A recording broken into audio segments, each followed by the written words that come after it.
लोग अशिक्षित रहेंगे, लोग बुर्बक रहेंगे, लोग बेवकूफ़ रहेंगे, तभी उनको अपने अधिकार का और कर्तव्यों का पता नहीं चल पाएगा कि आखिर उनका अधिकार क्या है। और राज्य सरकार चाहती है कि लोग अशिक्षित रहे। आखिर हम बिहारियों की क्या गलती है कि हम लोगों से पेट्रोल का ज़्यादा रेट लिया जाता है, बिजली का ज़्यादा रेट लिया जाता है, हर चीज़ में। ड्राइविंग लाइसेंस ही अगर आप बनवाने जाते हैं तो बिहार में जितना पैसा लिया जाता है उससे कम दूसरे राज्यों में लिया जाता है। तो आखिर हम बिहारियों की आखिर क्या गलती है कि 33 सालों से बड़े भाई और छोटे भाई मिलकर बिहारी को लूट रहे हैं और लोग जाति के नाम पर इनको वोट देते हैं।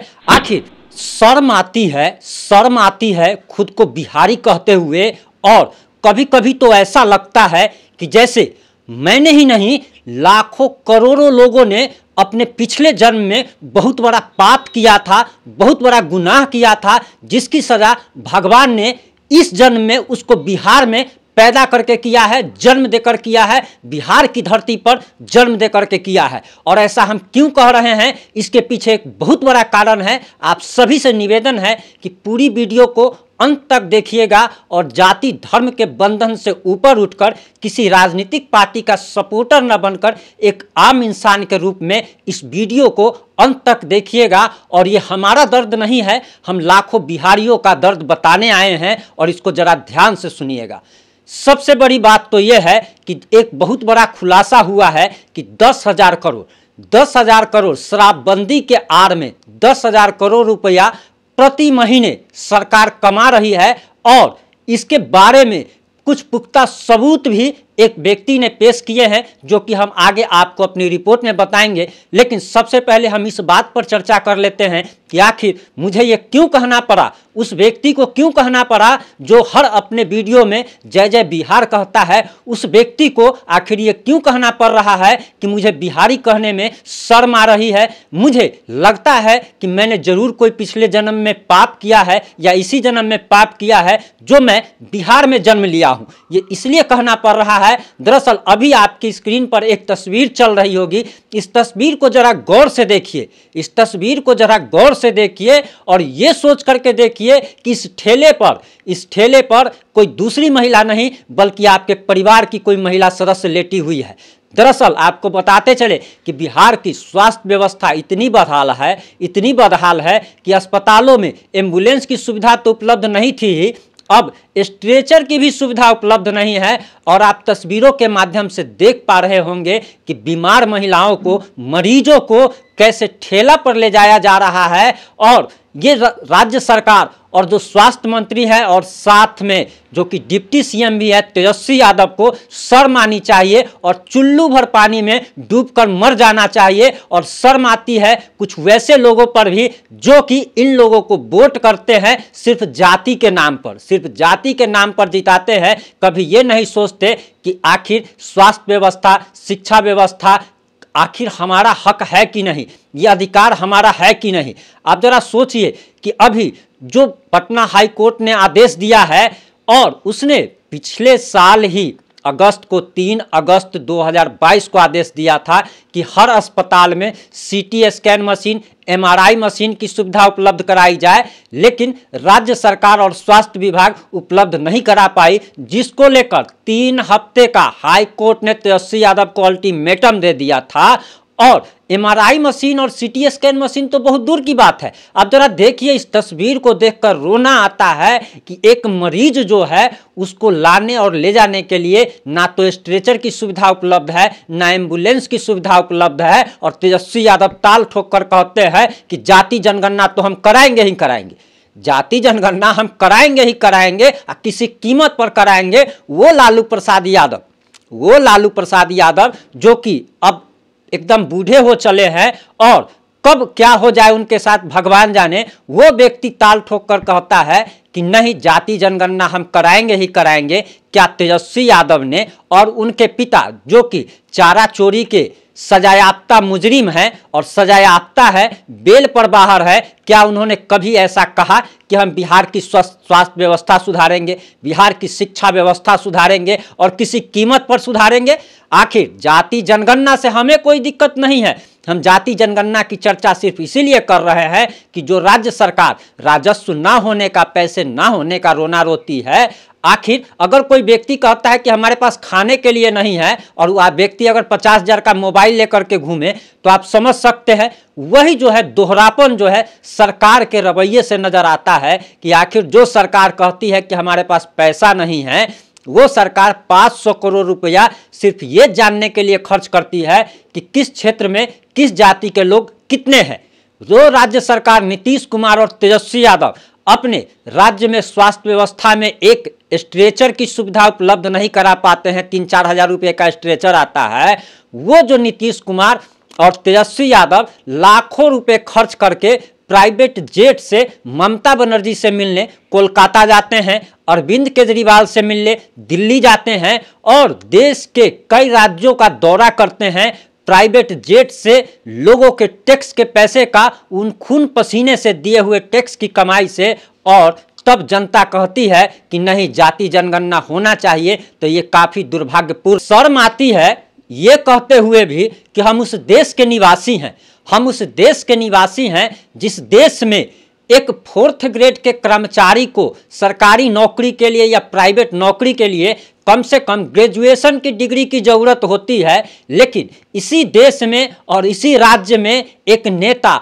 एक मुख्यमंत्री भले ही 9वीं फेल हो लेकिन वो मुख्यमंत्री बन सकता है। आप जरा सोचिए कि देश की बागडोर, राज्य की बागडोर हम उन अनपढ़ लोगों के हाथों में सौंप देते हैं जिनको क ख ग भी पता नहीं है। अगर उनसे पहाड़ा के बारे में अगर पूछ दिया जाए तो हमको नहीं लगता है कि पहाड़ा भी सही से बता पाएंगे। हम उन लोगों के हाथों में देश की बागडोर सौंप देते हैं, कानून बनाने का जिम्मा दे देते हैं जो लोग अनपढ़ गवार हैं, 8वीं 9वीं फेल हैं। और शर्म आती है उन बिहारियों पर भी, उन देशवासियों पर भी जो इन लोगों को जाति के नाम पर, धर्म के नाम पर वोट। ठेले पर वाली तस्वीर कोई नई नहीं है, ऐसी तस्वीरें तमाम आती रहती है, लेकिन हम लोग का क्या है, हम देशवासियों का क्या है, 2 दिन के बाद इसको भूल जाते हैं, फिर जाति के नाम पर वोट करते हैं। दरअसल ऐसी कई तस्वीरें आए दिन आती रहती है जब लाश तक को ले जाने के लिए एम्बुलेंस की सुविधा उपलब्ध नहीं हो पाती, लेकिन यही लोग ये दावा करते हैं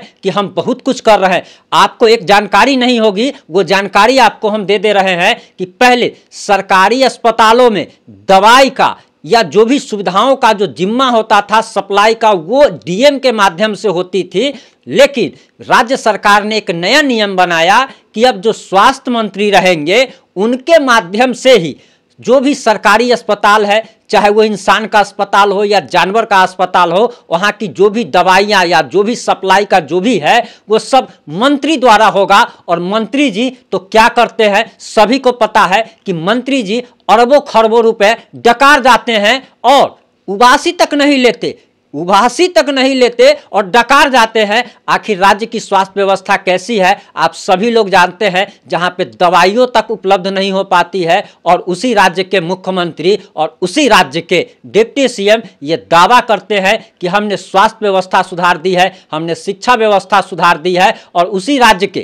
राज्य के शिक्षा मंत्री जो है शिक्षा व्यवस्था सुधारने के बजाय रामचरितमानस पर ज्ञान देते हैं कि रामचरितमानस में ये है तो रामचरितमानस में वो है, जबकि इनको शिक्षा व्यवस्था से कोई भी मतलब नहीं है। शिक्षा व्यवस्था कैसे सुधरेगी उससे कोई भी मतलब नहीं है। वहीं आपको शराबबंदी की भी हकीकत हम बताते चल रहे हैं कि दरअसल भाजपा के प्रदेश अध्यक्ष सम्राट चौधरी ने एक बहुत बड़ा आरोप लगाया है और उन्होंने कई सारे कागजात भी, सबूत भी पेश किए हैं कि दरअसल शराबबंदी कानून बिहार में लागू होने के बाद, और शराबबंदी कानून इसीलिए लागू किया गया ताकि मुख्यमंत्री और मंत्री लोग अपना घर भर सके, क्योंकि राजस्व से जो कमाई होती है वो 1 नंबर की कमाई होती है और वो दिखता है। लेकिन जब शराबबंदी कानून लागू होने के बाद जो ब्लैक में जो शराब बिक रही है और उससे जो 10,000 करोड़ शराब माफियाओं द्वारा जो इनकम आ रही है, उसके बारे में एक बहुत बड़ा पोल सम्राट चौधरी ने खोला है। और सम्राट चौधरी का कहना है कि राज्य सरकार यानी कि नीतीश कुमार और तेजस्वी यादव की सरकार 10,000 करोड़ रुपया शराब माफियाओं से प्रति महीने कमा रही है। वहीं शराबबंदी से हजारों लोग जहरीली शराब पीने से मर रहे हैं, लेकिन इनको कोई चिंता नहीं है। ये नेता लोगों को अपने जनता की, अपने राज्य की जनता के लिए कोई चिंता नहीं है। इनको सिर्फ अपना घर भरना है। लालू प्रसाद यादव ये कहते हैं कि हमारा बेटा तेजस्वी यादव जो है वो मुख्यमंत्री बनेगा। लालू प्रसाद यादव कभी ये नहीं कहते कि यादव जाति में ही, जबकि वो जाति की राजनीति करते हैं। वो कम से कम ये तो कह दे सकते थे कि हमारी जाति का ही जो सबसे पढ़ा लिखा जो व्यक्ति होगा उसको हम मुख्यमंत्री बनाएंगे। ये कभी नहीं कहते। लालू प्रसाद यादव हमेशा ये कहते हैं कि हमारा बेटा मुख्यमंत्री बनेगा, भले ही वो 9वीं फेल हो। और जो व्यक्ति चारा चोरी में सजायाफ्ता मुजरिम रहा हो, सजायाफ्ता हो, बेल पर बाहर हो, और वो व्यक्ति जो है वो कह रहा है कि हम जाति जनगणना तो किसी भी कीमत पर करा के ही रहेंगे, तो बड़ा हास्यास्पद लगता है। और इनके जो इन लोगों को सपोर्ट करते हैं उन पे भी थोड़ा हंसी आती है। इस वीडियो को ज़्यादा से ज़्यादा शेयर कीजिएगा। और हमने शुरुआत में ही जो बताई थी कि हमें बिहारी होने पे क्यों शर्म आती है, उसके बारे में जाते जाते एक दो बात और आपको बताते जा रहे हैं कि बिहार से सटा हुआ झारखंड है। आखिर हम बिहारियों की क्या गलती है? हम बिहारियों की आखिर क्या गलती है? यही गलती है ना कि हमने बिहार में पैदा ले लिया। यही गलती है कि हमने बिहार में पैदा ले लिया। अब जरा सोचिए कि बिहार से 5 रुपया प्रति लीटर सस्ता पेट्रोल और डीजल झारखंड में मिलता है। बिहार से सस्ता पेट्रोल और डीजल झारखंड में मिलता है। बिहार से सस्ती बिजली झारखंड में मिलती है, बंगाल में मिलती है, उत्तर प्रदेश में मिलती है। और ये हम जो कह रहे हैं, अगर आपको भरोसा ना हो तो आप गूगल कर लीजिएगा। आखिर हम बिहारियों की क्या गलती है कि हम लोगों से पेट्रोल का ज़्यादा रेट लिया जाता है, बिजली का ज़्यादा रेट लिया जाता है, हर चीज़ में। ड्राइविंग लाइसेंस ही अगर आप बनवाने जाते हैं तो बिहार में जितना पैसा लिया जाता है उससे कम दूसरे राज्यों में लिया जाता है। तो आखिर हम बिहारियों की आखिर क्या गलती है कि 33 सालों से बड़े भाई और छोटे भाई मिलकर बिहारी को लूट रहे हैं और लोग जाति के नाम पर इनको वोट देते हैं। आखिर बिहार में ये सब जो जाति के नाम पर जो वोट होता है, इसका सिर्फ और सिर्फ एक ही कारण है कि अशिक्षा। अगर लोग शिक्षित हो जाएंगे तो अपने अधिकार को, कर्तव्य को समझने लगेंगे। और यही लालू प्रसाद यादव जो कि चरवाहा विद्यालय खोलाते थे और कहते थे कि भैंस लेकर के चराओ, आप लाठी पिलावन रैली करते थे। ये सोचिए कि ये लोग कभी नहीं चाहते कि लोग शिक्षित हो। आखिर बिहार में जो शिक्षा व्यवस्था की हालत इतनी बुरी है, सरकार शिक्षा व्यवस्था जब चाहे तब सुधार दे, लेकिन क्यों नहीं सुधार रही है? सिर्फ और सिर्फ इसीलिए कि लोग अशिक्षित रहेंगे, लोग बुर्बक रहेंगे, लोग बेवकूफ़ रहेंगे, तभी उनको अपने अधिकार का और कर्तव्यों का पता नहीं चल पाएगा कि आखिर उनका अधिकार क्या है। और राज्य सरकार चाहती है कि लोग अशिक्षित रहे ताकि ये लोग जाति के नाम पर वोट लेते रहे। अगर आपको हमारी बात पसंद आई हो, हमारा दर्द आपको अपना दर्द लगा हो, तो आप इस वीडियो को ज़्यादा से ज़्यादा शेयर कीजिएगा। अगर इस वीडियो को यूट्यूब पर अगर देख रहे हैं तो चैनल को जरूर सब्सक्राइब कीजिएगा। अगर फेसबुक पे देख रहे हैं तो पेज को भी फॉलो जरूर कीजिएगा। आपके सब्सक्राइब करने से और फॉलो करने से हमारा आत्मबल मजबूत होता है, ताकि हम अन्याय के खिलाफ और सच का साथ देने के लिए मजबूती और बुलंदी के साथ आवाज़ उठाते रहें। जय हिंद, जय भारत, जय जय बिहार।